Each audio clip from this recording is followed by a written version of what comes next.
നിങ്ങളുടെ favourite shows ഇനി ഒരിക്കലും മിസ്സാവില്ല. ഇപ്പോൾ C5 കാണും നിങ്ങളുടെ ഫേവറേറ്റ് ഷോസ് തികച്ചും സൗജന്യമായി.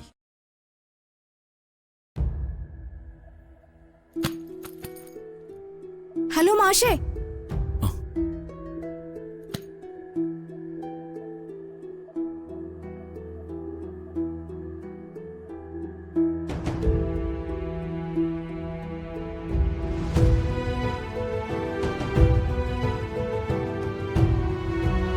ഇത് കുടിച്ചിട്ട് പോയാ മതി. അയ്യോ, ഇനി ഇത് വേണ്ടായിരുന്നു. ഞാൻ കഷ്ടപ്പെട്ടുണ്ടാക്കിയതാ. ഒരു ജ്യൂസ് ഉണ്ടാക്കാൻ അത്ര കഷ്ടപ്പാടാണോ? അതിപ്പോഴാ ഞാൻ അറിയുന്നത്. അടുക്കളയിൽ ജ്യൂസ് എന്ന് വിളിച്ചു പറഞ്ഞാൽ ജ്യൂസ് ആവില്ലല്ലോ. ഓ, ഫ്രിഡ്ജ് തുറക്കണം, ഫ്രൂട്ട്സ് എടുക്കണം, അത് കഴുകണം, കട്ട് ചെയ്യണം, ജ്യൂസർ കറണ്ടിൽ കണക്ഷൻ കൊടുക്കണം, ജാറ് കഴുകണം, ഫ്രൂട്ട്സ് എല്ലാം അതിലേക്കിട്ട് അത് ഓൺ ചെയ്യണം, കാത്തു നിന്ന് അത് ഓഫ് ചെയ്യണം, ഗ്ലാസ് കഴുകണം, അതിലേക്ക് അരിച്ചൊഴിക്കണം. ഇത്രയും പ്രോസസ്സ് ചെയ്തിട്ടാ ഞാൻ ഈ ജ്യൂസോട്ട് ഇവിടെ നിൽക്കുന്നത്. ഇപ്പൊ മനസ്സിലായോ കുറച്ച് കഷ്ടപ്പാടുള്ള പരിപാടിയാണെന്ന്? ഇപ്പൊ മനസ്സിലായി. ഒരു ജ്യൂസിനെ കുറിച്ച് ഇത്രയ്ക്ക് വിശദമായിട്ട് ആരും എനിക്ക് പറഞ്ഞു തന്നിട്ടില്ല. അതിങ്ങ് തന്നേക്ക്.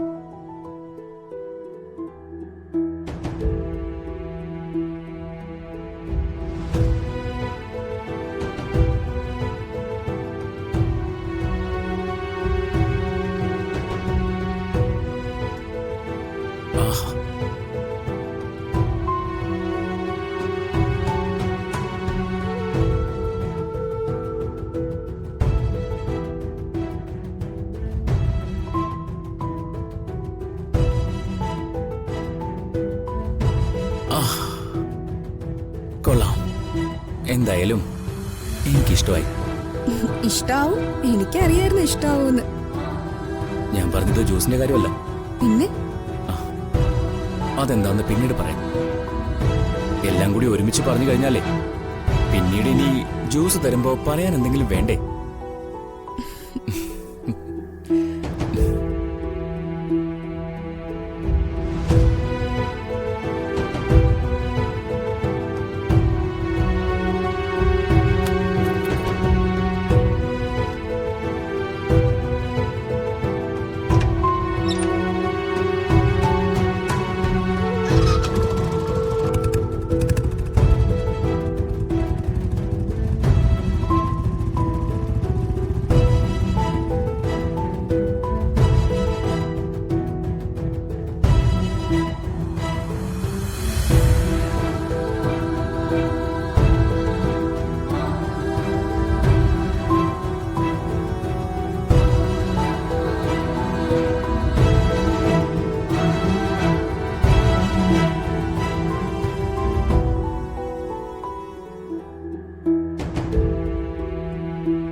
അതിഥിയെ സ്വീകരിക്കുന്നതും ആദ്യത്തെ മര്യാദയൊക്കെ നല്ലത് തന്നെ.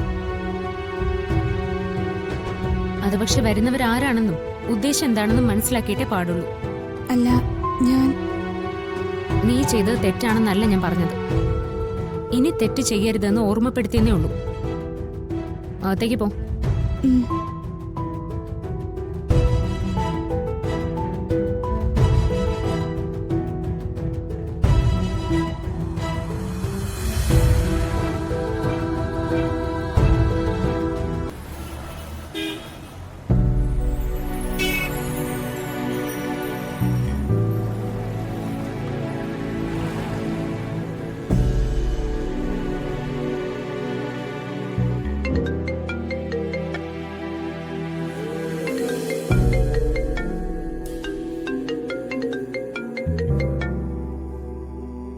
ഹലോ. ആ, ഞാൻ അവിടെ നിന്നും ഇറങ്ങിയായിരുന്നു കേട്ടോ. നീ ഇപ്പൊ എങ്ങോട്ടാ? കുറച്ച് പരിപാടികളുണ്ട്. അർച്ചന പിന്നീട് തന്നോടെന്തെങ്കിലും പറഞ്ഞോ? അവള് പറയുന്നതൊക്കെ ആര് കാര്യത്തിലെടുക്കുന്നു? പക്ഷേ ഇനി സൂക്ഷിക്കണം. ചെറിയ എന്തെങ്കിലും മതി, അവൾ അതിൽ പിടിച്ചു കയറി എല്ലായിടത്തും എത്തും. ഞാൻ പറഞ്ഞത് നീ കേട്ടിട്ടല്ലേ ഉള്ളൂ. അപ്പൊ കണ്ടില്ലേ അവളുടെ ശരിക്കുള്ള സ്വഭാവം. അതുകൊണ്ട് ഇനി ഇവിടേക്ക് വരുമ്പോ സൂക്ഷിച്ചും കണ്ടു വേണം വരാൻ. അതിന് ഞാനിനി അവിടെ നിന്ന് എങ്ങോട്ടെങ്കിലും പോയാലല്ലേ തിരികെ വരുമ്പോ സൂക്ഷിക്കേണ്ട കാര്യമുള്ളൂ. ഇനി ഞാൻ താമസിക്കാൻ പോകുന്നതേ നെല്ലിശ്ശേരിയില. ഇവിടെയോ? അതെ, എനിക്ക് താമസിക്കാൻ വീടൊന്നും ശരിയാവാത്തതുകൊണ്ട് നിങ്ങളുടെ ഔട്ട് ഹൗസ് താമസിക്കാൻ അനുവാദം തന്നു നിന്റെ ഡമ്മി ഭർത്താവ്. സത്യാണോ? പിന്നല്ലാതെ. നന്ദൻ വീഴേണ്ട കുഴി നന്ദൻ തന്നെ തോണ്ടിയെന്ന് പറയുന്നതാവും ശരി. ഇനി അവിടെ താമസിച്ചുകൊണ്ട് നമുക്ക് ഒരുമിച്ച് പകരം തീർക്കാം. അതെ, ഇനി നീ ചെയ്യാനുള്ളത് ഈ വിവരം അർച്ചന അറിഞ്ഞ് തീരുമാനം മാറുന്നതിന് മുമ്പ് താമസിക്കാനായി ഇവിടേക്ക് വരണം. അവൾ അറിഞ്ഞാൽ ചിലപ്പോ അതിന് സമ്മതിച്ചില്ലെന്ന് വരും. എത്രയും വേഗം എല്ലാം പാക്ക് ചെയ്ത് ഇങ്ങോട്ട് വാ. അപ്പൊ കാര്യങ്ങൾ വളരെ എളുപ്പമായി. നമ്മൾ ഒരുമിച്ച് ഇവിടെ ഉണ്ടായ നമ്മുടെ ഉദ്ദേശങ്ങളൊക്കെ വേഗം നടത്തിയെടുത്ത് നമുക്കിവിടുന്ന് പോകാം. നീ ഇപ്പൊ ഫോൺ വെച്ചോ, ഞാൻ വിളിക്കാം. ട്രാക്ക് മാറിയ സ്ഥിതിക്ക് ഇനി മുന്നോട്ടുള്ള പരിപാടികൾ ഞാൻ മൊത്തത്തിലൊന്ന് പ്ലാൻ ചെയ്യട്ടെ. ഓക്കെ.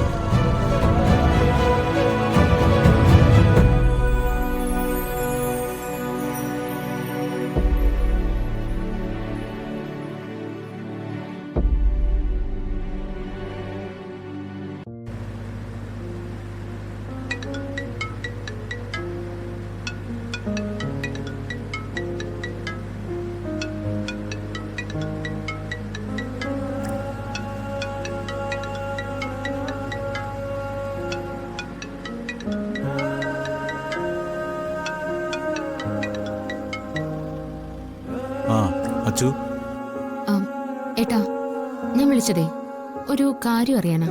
ആ എന്താ മോളെ? ഓഫീസില് പുതിയൊരു വൈസ് പ്രസിഡന്റ് ആയിട്ട് വന്ന ആളില്ലേ, ധനുഷ്. അയാൾ ആളെങ്ങനെയാ? ആളെങ്ങനെയാണെന്ന് ചോദിച്ചാ മോളെന്താ ഉദ്ദേശിക്കുന്നത്? ജോലിയാണോ അത് ക്യാരക്ടറോ? രണ്ടും. അയാളുടെ ശരിക്കുള്ള നാട് എവിടെയാ? എന്താ ബാക്ക്ഗ്രൗണ്ട്? ജോലിയാണെങ്കിൽ അതിൽ മിടുക്കന, പെരുമാറ്റവും കൊള്ളാം. നന്ദനും മറ്റെല്ലാവർക്കും ഇത്ര പ്രിയപ്പെട്ടവനായിട്ട് മാറണമെങ്കിൽ ഞാൻ പറയാതെ തന്നെ മോക്കറിയാൻ പറ്റുമല്ലോ. അല്ല, നീ ഇപ്പൊ എന്താ അങ്ങനെ ചോദിക്കാൻ? വെറുതെ. ഓഫീസില് പുതിയതായിട്ട് വന്ന ആളല്ലേ, ഇവിടെ എല്ലാവരുമായിട്ട് നല്ല ബന്ധമുണ്ട്. അപ്പോ ഒന്നറിഞ്ഞിരിക്കാന്ന് കരുതി. ഞാൻ മനസ്സിലാക്കിയെടുത്തോളം ധനുഷ നല്ലൊരാളാട്ടോ. ശരിയാണ് ബേട്ടാ, ഞാനൊന്ന് അറിയാൻ വിളിച്ചെന്നേ ഉള്ളൂ. ഞാൻ വെക്കുവാണേ. അല്ല മോളെ, നീ വേറെന്തെങ്കിലും സംശയം കൊണ്ട് വിളിച്ചതാണോ? അല്ല അനുബേട്ടാ, അയാളെ കുറിച്ച് ഒന്ന് അറിയണം തോന്നി, അത്രേ ഉള്ളൂ. ആ എന്നാ ഓക്കെ.